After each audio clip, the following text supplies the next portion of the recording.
What's up, y'all? Kanin Cuisine here with another video for you, and on today we are using wild game. We're talking about wild Outdoze meat, and the meat we're gonna use today is wild boar. We're gonna make a fancy but simple pasta dish using wild game, wild boar sausage. You hear me?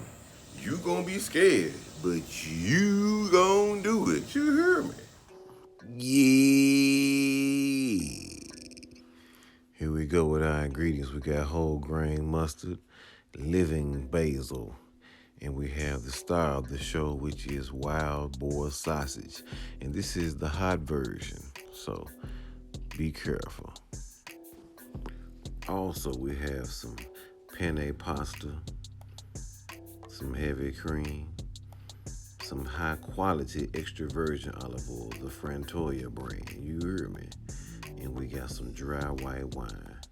All these ingredients make up this incredible, simple dish. Now, as a rule, when I'm cooking, I always like to make sure I get all my cutting and chopping, all that mess out the way, because we want everything to flow. You want a smooth flow when you be cooking. And I be cooking, you hear me? So we're going to go on chiffonade this up. Chiffonade means you roll up your leaves and then you hit it with the knife till you got nice little strings once you get through chopping it. Then I came with a little side crawl, bam, bam, bam, and made it a little smaller so it can disperse evenly through the meal. I know you seen me throw all this salt in that water. I know you like, man, he put a whole bunch of salt in that pasta water. But see, that's how you season pasta water. That's your one and only time to season the pasta. So you gotta make it salty like the ocean. And now we putting in wild boar meat and wild boar sausage. All we doing right now is browning it up real good before we get started with the rest of it. I know your pasta directions call for you to cook the pasta for 10 minutes, but in a situation like this, you're gonna cook it for 8. You always wanna take 2 off of the real time because it's gonna cook some more once you add it to everything else. You don't wanna have no overcooked pasta, and the way to prevent that is to cut it short by 2 minutes. All we trying to do now is get all this pink up out this meat. We chopped it down real good.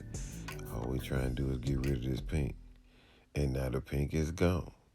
So we getting ready for the next step, which is gonna be adding some acidity. And the way to add some acidity to your recipe a lot of times is adding some wine. So we're gonna come with this white wine. It's gonna add some acidity and flavor to the dish. Also, whenever you cooking with alcohol, you want to make sure that you cook out the alcohol taste. You got to burn that alcohol off because it's going to leave a bitter, nasty taste in there if you don't cook it out. Let's take a look at this delicious meal developing. Yeah, man, it's coming together. Pasta almost ready.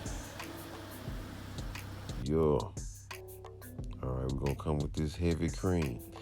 Heavy cream is going to make a sauce, and also the sauce that it make is going to be creamy. It's going to make it smooth and luxurious. Then we're going to come with this emulsifier, which is the whole grain mustard. That ain't no spicy mustard.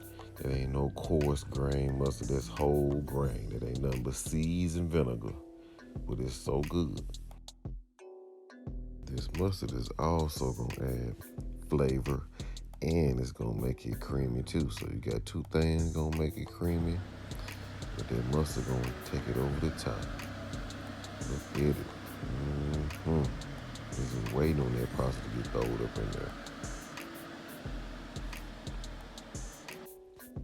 Before you drain your pasta, make sure you get you a cup of pasta water out first, because you use that pasta water to loosen up a sauce if it get too tight.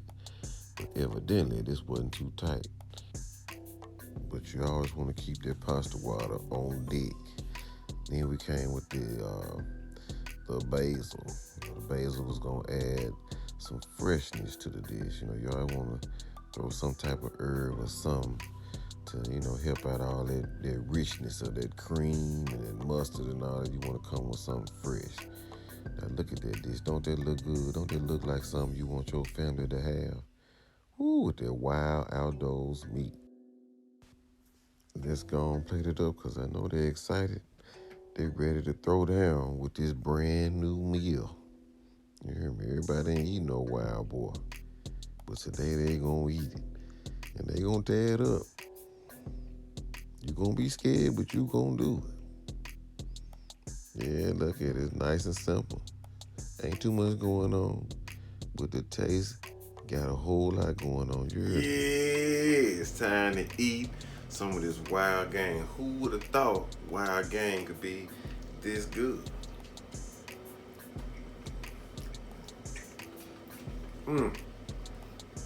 With this same recipe, you can use it with Italian sausage, any kind of sausage that you like.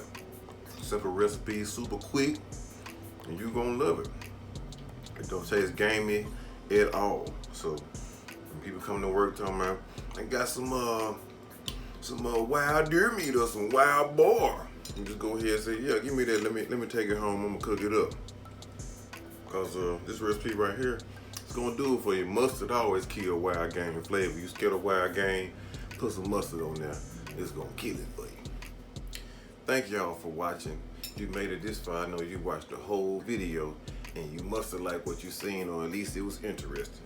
And I appreciate you coming to this channel. So like, share, and subscribe. Also, this is my first video all done with the cell phone in a long time. My MacBook Air my MacBook Pro went out on me, and all I got is a cell phone, so that's why my videos ain't gonna look as quality as they used to be. But what you can do to help me is click the link in my description box and donate to my GoFundMe account and help me out so I can get back on, so I can have all them little effects and at Kanin Cuisine and all that other stuff going on in my video, because I can't do that right now because I'm just on the phone. But hopefully you got value out of this recipe. Wild Boar Pasta, man. You can do it. I love it. You heard me.